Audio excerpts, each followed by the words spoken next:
Hello, welcome to the Blue Shell Review. Joining me again is the everlasting Alex McMullen. Hello, April. And the ever-expanding Craig Clark. Sorry, I'm still going on the Duracell battery over there. All right. Sorry. So, joining us this week, we have a special guest. Introducing April Birt. Hey. Profound. Thank you. I have a degree in words, can you tell? Yeah, in words. Yeah. A degree in words. A degree in words? Yeah. Wow. April is actually joining us for a specific reason, well, several reasons. First of all, April is a PC gamer, which a lot of us are not. April is, as you've probably heard, a female. Female. Which none of us are. Female. Craig I'm unsure about. But also because April is an MMORPG player. So April, explain what is an MMORPG? It's a massively multiplayer online game with more of a story aspect to it instead of, shooting guns in people's faces. Okay. Give us some examples then. Well, you've got the ever famous World of Warcraft. Craig special. What? I used to deal with it. You used to be in it. I wasn't in it. Surely I've seen you in it. No. He's been in it, innit? He's got to have been. Yeah. Little goblin. Yes, please describe that to us. Is that your impression of a Murloc? I don't even know what a Murloc is. So World of Warcraft then. So explain to the people who've been living under rocks what that is. Murlocs live under rocks. They do. Usually kill them when you're low level as well. Well, yeah, it's a online fantasy game which is geared at quite a range of people that use PCs because you can play it on quite a low spec game console. Okay, so what you're saying is you later? haven't got to have like a $3,000 PC, like gaming PC in order to. No. Oh, that's all right Yeah, because Craig's got about 9 low-grade laptops that he don't use. Yeah. I mean, I dread to think what they're all for. I reckon they're like burner phones. Probably. Can we get back to the podcast? The serious, professional... No, maybe not. No. I spent about 5 years of my life playing the game. And then eventually I got over my Warcrack addiction. Okay. When did you get over the Warcrack addiction? What brought it kind of like to a halt? Warcrack. Love it. Warcrack. That sounds like a great game. It is. I think what got me over it was my third child. In fairness. I mean, I was in a guild on a roleplay server on there who were mainly all Finnish people, which was really strange when they started sending me Finnish beer through the post. Yeah. Really? Yeah, they were brilliant. Wow. And then they were offering to pay for me to go trips to Finland to meet them all, and because there is a massive social network within the game itself, and you play these games every day with people for years and years. It's only because he doesn't need an actual plane ticket. He just goes in the cargo hold. Whoa! In one of them cat baskets. I'd have to mail myself. I don't have a passport. But it is a very disappointing time in your life when you spend New Year's Eve on World of Warcraft. Wow. In-game fireworks and talking to the other 4 people. This is a true insight to the life of Craig. Yeah, so that's World of Warcraft then. Any others? There's Guild Wars, there's Guild Wars, the original one's Guild Wars 2. Elder Scrolls brought out their own as well. I mean, let's leave Elder Scrolls one side. What about these Guild Wars then? Guild Wars, played that quite a bit in my uni days. That's kind of was more fantasy based than WoW was in a sense because you had kind of these plant people that you could play as, and that was all right. It didn't have as much a sense of community as Craig WoW was a plant had. person in real life. Well, he sits in the corner and don't move. War to me. Dear God. What to me?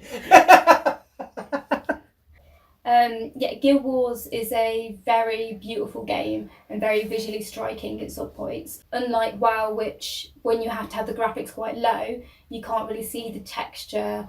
So although you can play it on sort of lower PCs, it is better having like your $3,000 gaming PC to play it on because you have all the sort of graphical content come through. Well, you don't really need to spend $3,000. You can spend up to $1,000 and get a really decent one. Oh, grand, I can get 3.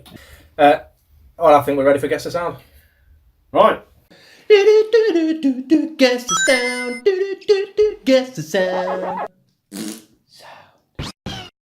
Go for it. Yes, this is Guess the Sound. This is the quiz where one of us will pick a sound from a game from any era and the rest have to guess what that sound is. The one that guesses the most sound wins. This week, Alex will be hosting the sounds and me, Craig and April will be guessing them. These are going to be trailers or clips of films based on video games. And you have to guess the film. Are you ready? Yep. Yeah. Now what are we gonna do? I don't know what.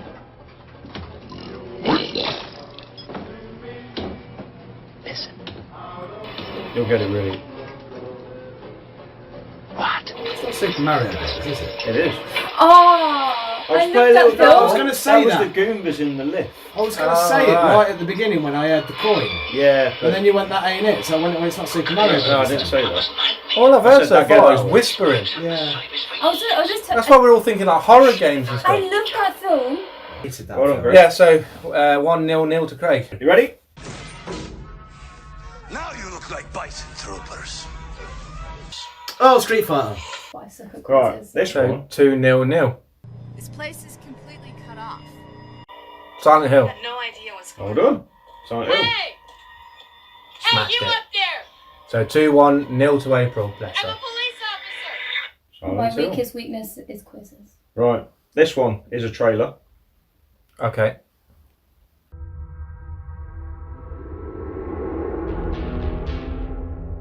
There's an army of bodies under this river. Criminals reaching up to welcome me as one of their own. It was an easy mistake to make. Death Race It was an easy 2000. mistake to make. Ken Carmageddon. Devil is building his army. Max Payne is looking for Max something Payne. God wants to see. He I can't believe you didn't get that one. Right. Who got that? You did. Right, so 2-0. Last one. Okay. We've had peace in these lands for many years now. But one of our villages burned tonight. Is it World of Warcraft? Yeah. I didn't think that might come up. Well, as you can see, that was a bit long-winded. I just wanted to try and do something different. Yeah. So what was it in the end? 3-2. 3-2. You're just saying that to rub it in. Yeah. Right. Do you want me to do the results of the competition? Yeah, sure.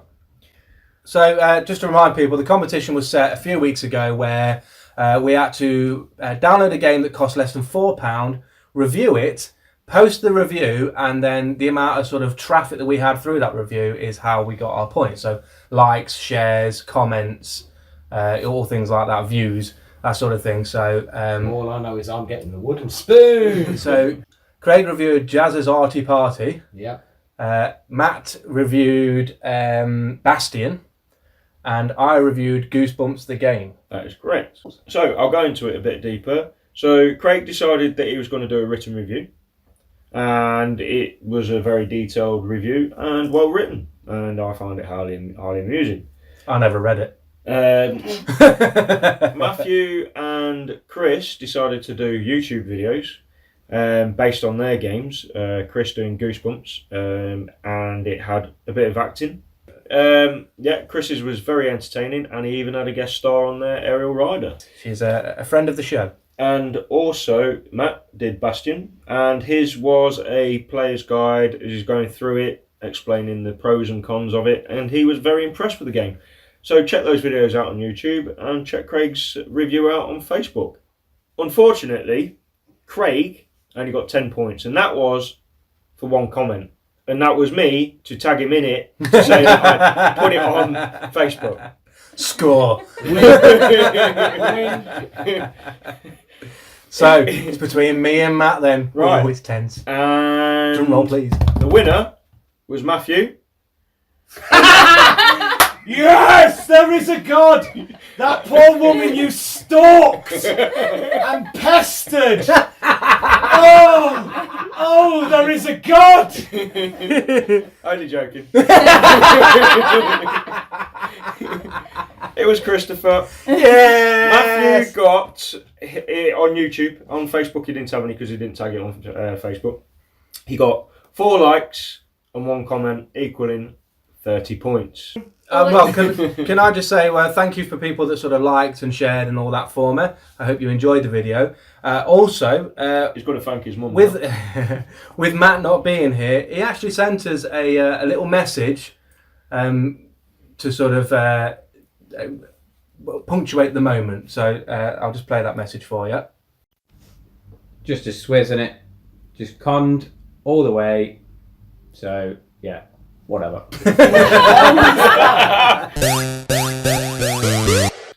Obviously, we've heard from what April's sort of niche in the gaming community is. So let's find out a little bit more about the person. So again, Matt actually sent us a short message because obviously he couldn't be here because he's too busy going on holiday. Rude. I know, and he wanted to be here for April. So he sent us just a few questions for you. So here we go. Hello, Blue Shell Retard reviewers, and hello, April. But unfortunately, I couldn't be there. So I have prepared some questions for you, good sir. What are the main differences between an MMORPG and an RPG? I'm guessing 3 letters. Is it the M, and the O? That would be the one I'm thinking, but let's go to the expert. Could it be the massively multiplayer online aspect So of it? I'm not sure. So what you're saying is then the difference between an MMORPG and an RPG is that it's massive, Yeah. it's multiplayer, Oh, yeah. and it's online. Yeah. You got it. Well, You've got it. that's cleared that up. That's cleared that up. Next one. What a stupid question. Do they have a story that you can follow? Funny enough, they do, because they're also an RPG. Brilliant. I think what he's trying to say is because obviously with a normal RPG, like Skyrim or something like that, there's an actual sort of main story quest arc as such. But you can't really have that with such a big sort of. Oh no, you do. There is one main. Yeah, Oh, you there can you go. have one main storyline, and then you've got your side quests, Yeah. and then you kind of like mini. So it's pretty much ones just as well. done in the same way. It's just that it's massive multiplayer and online. It's- Okay, next question. No. As a female gamer, are there any particular games that you think you would play that wouldn't so much interest male gamers? Don't say Candy Crush. I'm not saying Candy Crush. I'm saying Sims. Sims. Freaking love Sims. Yeah, I mean, Sims is a very without wanting to sound sexy, it's a very female-orientated game. It's a great game. I don't know what it is. So for all the men that play Sims out there, if you are, what are you doing? It's Oh not, no, they're probably No. trapping Sims into a swimming pool and letting them die. Oh yeah, that is by far great. And then just sticking them in a house with no doors and burning them to death. Right. It's a very weird game. Sims is a weird game. Yet again, we're getting a bit of a look into Craig's psyche here. And Wow. Sims is a very weird game because I used to play it. My partner at the time saw me playing it, and then I wasn't ever allowed to play it again Why? because she just nicked the computer and carried on playing The Sims. Oh right, so you weren't allowed on it because she was too busy always playing on it. Yeah, it's not the fact that she saw what you were doing and phoned Yeah. the police. No. So I mean, to flip that on its head, then, so Sims is a very sort of like you say a female-oriented game. Yeah. So is there any sort of like male-orientated games or predominantly male-oriented games you think a female would be turned away from? Well, I don't know, it's all down to personal preference these days. I think with females, they're more likely to play any type of game now. I'm not so into the whole Call of Duty kind of like games because they're a little bit boring to me. But I know some girls that play them absolutely love them. So I think there's it's easier for girls to go over to more what they would stereotypically say is male type of games than it is for men to go over to games that are more feminine. Because other than Dr. Disrespect or The Shroud, I've watched a couple of female gamers on Twitch that have actually been really good. And not saying that female gamers aren't good, but they were literally, I was like, wow, that's impressive. See, I like a Doing stuff that storyline, I couldn't do. Yeah. Those type of things. So do you feel then that sort of gaming companies are now purposely designing games for that purpose so that they can be sort of cross-gender? Well, that's the thing, you can not select a cross-gender. So you can select a female character, you can select a male character. So I remember when I was a kid and how excited I got with the first Pokemon game I could get that I could be female instead of male. It was a turning point in my life. Interesting fact that's not that interesting, but slightly interesting, more than normal. Okay, so normally what happens I can only assume is that Alex goes online and just searches video game interesting facts that I can tell. No, because Alex doesn't do interesting facts. No, well, Alex does little known gaming facts. You do the interesting facts that are not what that interesting. I did is I might have accidentally found the website that he gets from. So, interesting fact that's not that interesting, I'm going to run off 23 facts to you right now so that Alex can never use them. I think this is just going to spell the end of Alex's little known gaming facts. No, it's not. This is war. Fact number 1. The game Sonic the Hedgehog has inspired a gene in the human body called SHH, which stands for Sonic Hedgehog. It is responsible for ensuring all our limbs and organs grow where they are supposed to. Fact number 1. Don't ask me questions. All right, so you're going to be able to get through all. These are just facts. Fire them off, all 21. Number 2. Go. Studies indicate that surgeons who regularly play video games make 37% fewer mistakes and operate 27% faster than their peers. Fact number 3. Studies have found that playing video games can train the person to swiftly take the correct decisions. 3 hours later. Yeah, Satoshi Tadaji, the creator of Pokemon, got the idea for a super successful game after collecting caterpillars as a child and watching them change into butterflies. Aww. And Xbox was originally named as DirectX as a reference to Microsoft's graphics API DirectX. You done now? Is that it? No, that's it. Oh, thank God for that. No, what I'm going to say is comparing console or pros and cons of console to the pros and cons of PCs. Now, I know this is a very controversial subject for both console players and PC gamers, so we want to sort of tackle it a little bit, especially since we have an avid PC player here. So, who wants to open this can of worms? So, I'm quite impressed with PC because you can literally just keep upgrading them, and they can constantly keep up with the consoles that are coming out, the next gen, etc., etc. Yeah. There's only a couple of minor things. I don't like certain games that are exclusives to certain consoles, your Gears of War or your Last of Us Uncharted series that don't actually come out on the PC. Yeah. However, the variety that you can get on the PC compared to what you can actually get on the console, I think is extensively massive. Yeah. And you can go all the way back to your Amstrad days or... Yeah, I mean, there's no doubt about it. There are a lot more games for the PC that are on for the consoles, even if you put all the games for the consoles, even the exclusives together. My only issue I find with PC games, like when you buy a console game, without a shadow of a doubt, you haven't got to check anything on it. You buy a PS4 game for the PS4, you know it's going to work. Yeah. You're going to put it in, it's going to work. You buy a cartridge for the N64, you know that cartridge is going to work. With a PC, that's not the case. You've got to make sure you've got the correct specifications of that game in your PC. You basically got to be like a PC engineer to know exactly how it runs, to know whether that game's actually going to work in your PC. And even then, there's no actual guarantees, because obviously PCs are too open to viruses and things like that. So to me, that's a big con for when it comes to PCs. It's a big downside. I mean, there are a lot of pro sides. I mean, graphically wise on PC, they tend to outshine any of the consoles.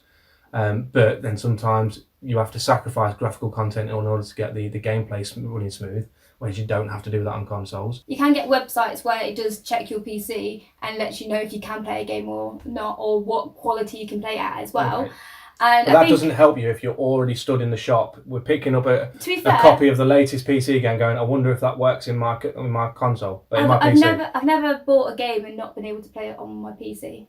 Okay. I've never had that issue. Is that because you spent $12,000 on your PC? No. Mine's kind of like a basic level kind of like gamer PC, but I've never had that trouble with mine. But when I was younger, the PC I had when I was a kid, I think I had a Spellforce, and it worked. It played on it, all okay. What's a Spellforce? So this is the look. Right, okay. That look you've just gave April is the look we give you when you start going on about Acorn Electrons and things like that. The Acorn Electron's amazing. Did I ever tell you about where they put the brake button? Yes. Okay. Several times. You're right. With a console, you can literally plug and play. Yeah. Mm. With a PC, not only do you have that community side of things where you can near enough, every game is massively multiplayer near enough. Yeah. But you can also edit the game. you can create. Yeah. monsters. So now you're bringing in mods. Yeah. See, You can mods mods is something that I do think is a big sort of pro when Yeah. it comes to PC because. Especially your big games like obviously Skyrim being one of the biggest ones has a massive online modding community. One of the best mods I ever seen was for Left 4 Dead. Okay. Left 4 Dead was originally I love a Left 4 Dead. Xbox 360 game. It Yeah, was made by Steam. It came out on the PC, and most likely because it was made by Steam. yeah, but the Xbox literally just got the game. Now there were some modders that managed to create the Dawn of the Dead version. They literally the remake of the film they put into the game, and they even then got one of the actors from the film to actually come and do the That's voice pretty acting. And then Steam got the original 4 character actors to give them additional dialogue. Now that's a game you will never be able to play. But I mean, you can go obviously that when it sticks to the lore and that sort of thing. But then obviously with mods and things, it's creators' playground, isn't it? Because when I saw one recently, you've just had the new Resident Evil 2 remake come out. Yeah. And I saw a YouTube video where someone had turned the zombies out of it into Thomas the Tank Engine. Yeah. So you've basically got Claire Redfield or Leon Kennedy just shooting the crap out of Thomas the Tank Engine. Yeah, you get that side of things, but you also get them people that are currently creating the whole of... They're recreating Oblivion using the Skyrim engine. And then there's another group that That's a are good doing idea. the Morrowind version, and you literally have these groups of people Yeah. that will spend all of their time... I know that like doing it. Fallout and Skyrim and even The Witcher, they all have a massive modding community, and they can range from the completely silly to the really dark. Yeah. So you like I say, your own imagination is your limit with them. So Yeah. it's one side of PC gaming I do like, but like I say, the only thing to me that lets it down is that with a PlayStation it's just easy. You put your game in, you pick up your controller. You haven't got to make sure you've got a specific controller that fits a specific game or anything like that. You're not going to use keyboard and mouse, which I can't get on with. You don't have to. You can plug a joystick in if you really want to. Did you just say joystick? Yeah, I did. Because I'm going back to 80s arcades. Yeah, your brain went to the 80s, mine went to a different place. I guess you could say with a console, it's kind of like what you've got is what you've got. It's what's in the box. Yeah. And it is a very nice box, and you can get kind of like really great games. But with a PC, you can expand past that. There's so many different possibilities of what you can do, and all the joysticks. So there you go. I mean, it's the debate continues between the console and the PC gamers, but for us, I think that's it. So bye bye. Bye. Bye.